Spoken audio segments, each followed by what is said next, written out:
it's Miss Horsfield for my third story. Today my story is called Stuck by Oliver Jeffers. This is one of my favourite stories to read because I think it's really exciting and the pictures are really nice as well, so I hope you enjoy it. It all began when Floyd got his kite stuck in a tree. He tried pulling and swinging, but it wouldn't come unstuck. The trouble really began when he threw his favourite shoe to knock the kite loose, and that got stuck too.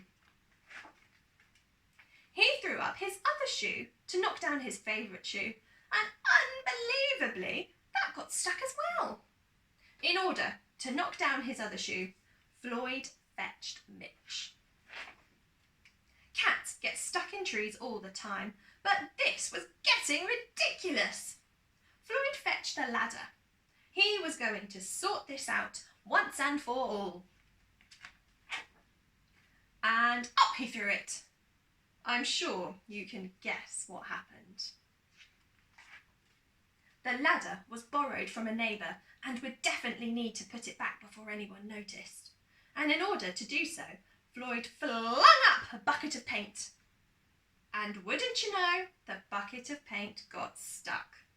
Then Floyd fetched a duck to knock down the bucket of paint, a chair to knock down the duck, his friend's bicycle to knock down the chair, the kitchen sink to knock down his friend's bicycle, their front door to knock down the kitchen sink, the family car to knock down the front door, the milkman to knock down the family car, and orangutan to knock down the milkman, who surely had somewhere else to be.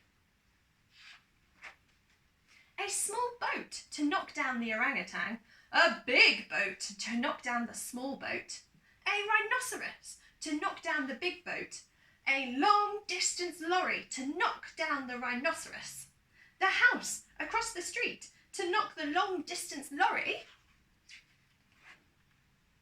a lighthouse to knock down the house no longer across the street, a curious whale in the wrong place at the wrong time to knock down the lighthouse. Hi, what are you doing? Poor whale. And they all got stuck. Look at all those things stuck in a tree. A fire engine was passing and heard all of the commotion. The firemen stopped to see if they could help.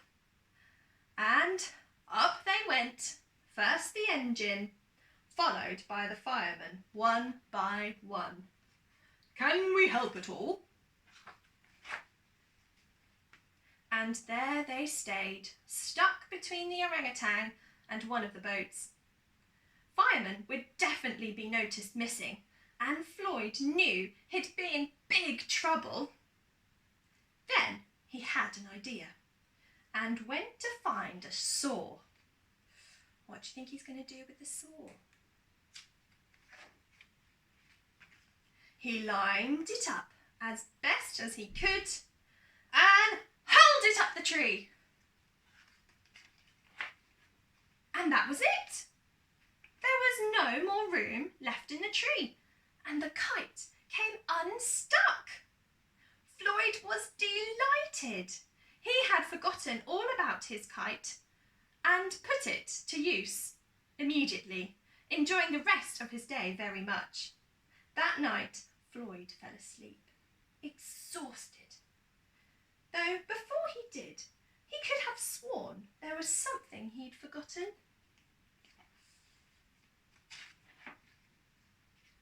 Hang on a minute, lads. I've got a great idea. He's forgotten about everything stuck in the tree. The end. I hope you enjoyed this story, and I have an activity for you to do. Please can you draw me a wonderful picture of how you would have got this kite unstuck from the tree? I'm sure you will come up with some fantastic ideas, and I can't wait to see your drawings. See you soon. Bye.